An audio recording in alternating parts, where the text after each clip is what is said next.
जब हार्ट की पंपिंग कम हो जाती है ना, नॉर्मली 40% के नीचे, तो इसको हार्ट फेलियर कहते हैं। और ऐसे केस में क्या होता है, इसको हम कंजेस्टिव हार्ट फेलियर भी कहते हैं। मतलब ब्लड आगे बढ़ नहीं पा रहा है क्योंकि हार्ट इतनी मजबूती के साथ ब्लड को पंप कर ही नहीं पा रहा है। तो बॉडी में क्या हो गया, ब्लड का एक कंजेशन हो गया है। तो सबसे पहला और सबसे एसेंशियल ऐसा ट्रीटमेंट जिसको घर पे ही ट्राई किया जा सकता है, वह है बॉडी में मालिश करना। जो हमारी काफ मसल्स हैं, थाइज हैं, बटक्स हैं, हाथ हैं, जो हमारे मसल्स होते हैं, हर जगह ब्लड हल्का हल्का मालिश करने से क्या होता है, ब्लड फ्लो होने लगता है।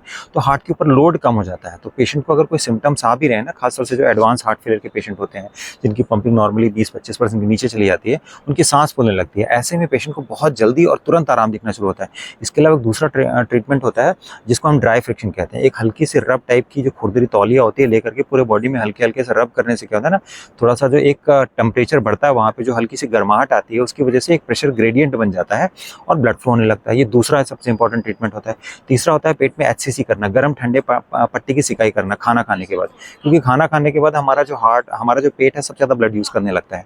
तो ये करने से क्या होता है, जो खाना पचाने में हमारे पेट को 3 घंटे लगने वाला है, वो काम 1 घंटे के अंदर हो जाता है, क्योंकि पेट में ब्लड का फ्लो बढ़ जाता है। तो 3 ऐसे ट्रीटमेंट है ना, जिनकी अगर हार्ट की पंपिंग कम होगी तो ज़रूर करनी चाहिए। इससे क्या होता है ना, हार्ट की पंपिंग को बढ़ाने में और हार्ट के ऊपर लोड कम करने में। और उसको चेक करने का सबसे सिंपल तरीका होता है, एंटी प्रो बीएनपी एक टेस्ट होता है, वो टेस्ट करा के देखिए। मतलब जब हार्ट फेलियर हुआ है तब करा के देखो, और 15 दिन ये ट्रीटमेंट करने के बाद देखो, हमेशा एंटी प्रो बीएनपी का लेवल कम हो जाएगा।